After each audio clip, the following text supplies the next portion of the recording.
அந்த மாதிரி இது. கல்லூரி வாழ்க்கை முடிக்க முடியல. ஒரு பெரிய லாயர் ஆகணும்னு அவங்க கனவு. குடும்பம் லாயர் அப்படின்னு. லாயரா இருந்தா அவங்க பெரிய சீனியர் லாயர் ஆயிருக்கலாம். அவங்க நாலேட்ஜுக்கு. ஆகல. அவங்களுடைய சூழ்நிலை நடிப்பு துறைக்கு அம்மா மாரியே வர்றாங்க. அதுல ஒண்ணும் அவங்க சோட போலயே.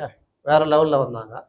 சரி நடிப்பு துறை சான்ஸஸ் போயி, அம்மா இறந்து, வாழ்க்கையே ஒண்ணும் இல்லாம போனப்போ கூட அவங்க தற்கொலை பண்ணிக்கலாம். அப்படிப்பட்ட ஆள் வந்து அவங்க வாழ்க்கைய பார்த்தீங்கன்னா, கிட்டத்தட்ட தற்கொலை தான் பண்ணிக்கணும். அந்த மாரி இது. ஆனால் மீண்டும் இது பண்ணி அரசியல் கட்சியில வந்து தமிழ்நாட்டுடைய முதல்வரா இருந்து இது பண்றாங்க.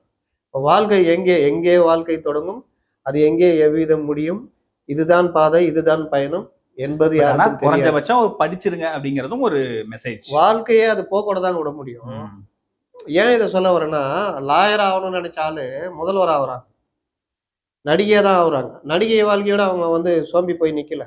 வாழ்க்கை அது போக்கு, அந்த வாய்ப்புகளை பயன்படுத்தி நீங்க அடுத்த கட்டத்துக்கு போகணும். டாக்டர் ஆக முடியலையா? நீங்க ஒரு ஐஏஎஸ் ஆகலாம், ஐபிஎஸ் ஆகலாம். இல்லையா? ஏதோ ஒரு துறையில நீங்க பிரகாசிக்கலாம். வாழ்க்கை வந்து அதோடைய போக்கோட தான் நம்ம வாழ முடியும். முயற்சி எடுக்கிறதுல தப்பு கிடையாது. முயற்சி எடுத்து தோல்வி அடைஞ்ச உடனே தற்கொலை பண்ணிக்கிறது. இவ்வளவுதான் வாழ்க்கை. நீட் இல்லைன்னா உலகமே இல்லை. அதை தான் சொல்ல வரேன். நீட்டா ஜெயிக்கலையா? அதோட நம்ம வாழ்க்கைய முடிச்சுக்கலாம் அப்படின்னு நினைக்காதீங்கன்றதுதான் அதோடைய அர்த்தம்.